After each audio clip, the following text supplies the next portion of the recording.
Role of women in the Cree culture.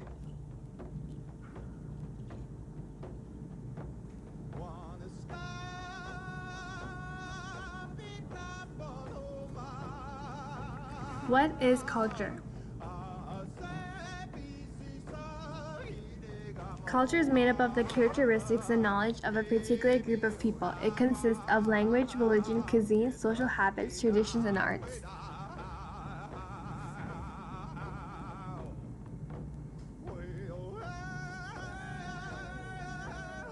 Cree history.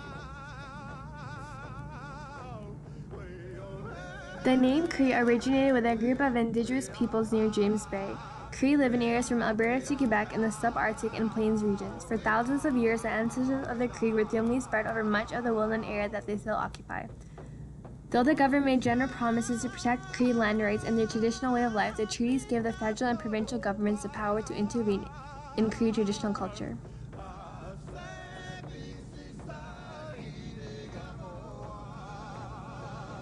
Cree traditions.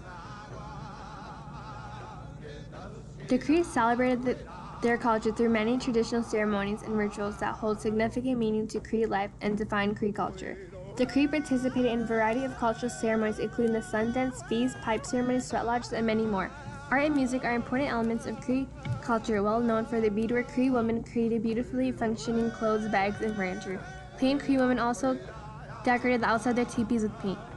Drums are sacred, and the music that comes from them is linked to the heartbeat of the nation. Drums music can be heard at festivals and religious ceremonies.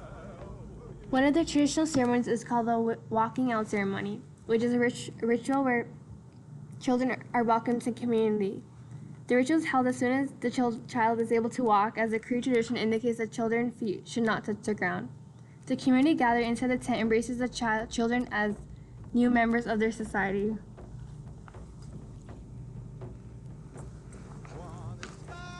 Religion and spirituality. The Cree interconnectivity between people and nature, health and happiness was achieved by living a life in balance with nature. Religious life was based on relations with animal and other spirits, which often revealed themselves in dreams.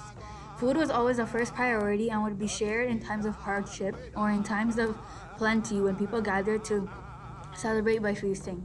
The Cree also incorporates trickster mythology. Trickster figure in Cree spirituality is a demigod and cultural hero that is featured in some of the versions of the Cree creation history. They believe that one can learn important lessons about how to live and not to live good lives from the examples set by the trickster. The Cree philosophy death. They believe one who finds honor in the circle of birth, infancy, childhood, youth, maturity, and old life can find honor in death. They do many ceremonies, the first one being walk-in round dance, which illustrates the Cree philosophy of death and its relationship between us and spirits. As people come and go, they relate stories of earlier days and share memories of the deceased. Women were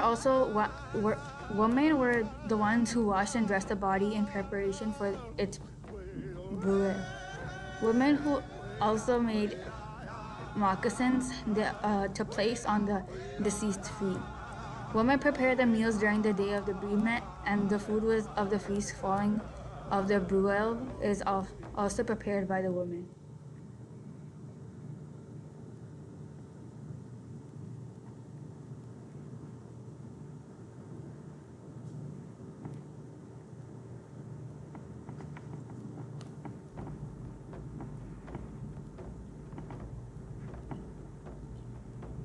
Lifestyle. The Cree followed seasonal animal migrations in order to obtain meat for food and animal hides and bones for the making of tools and clothing. Many Cree still consider hunting an important part of their culture and way of life. The hunting and trapping of moose, rabbit, and other animals is very common in Cree communities. They're known as a nation of hunters.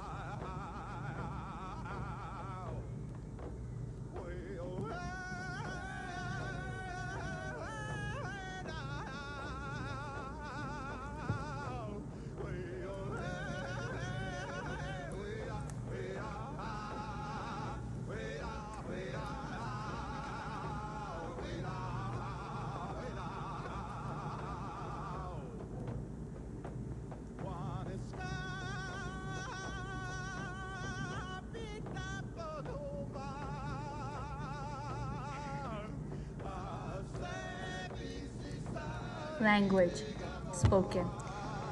The Cree language belongs to the Algonquin language family. Cree people speak a slightly different version of the language than other Cree people in another area. They mostly speak Ojibwe, Nokata, and most of the majority of the culture speaks Cree. Cree women. Cree women had a variety of jobs. They were mostly in charge of the camp. They snared rabbits close to the camp, sometimes went fishing. They took care of the children and cooked. They also gathered plants to eat and herbs to use for medicine.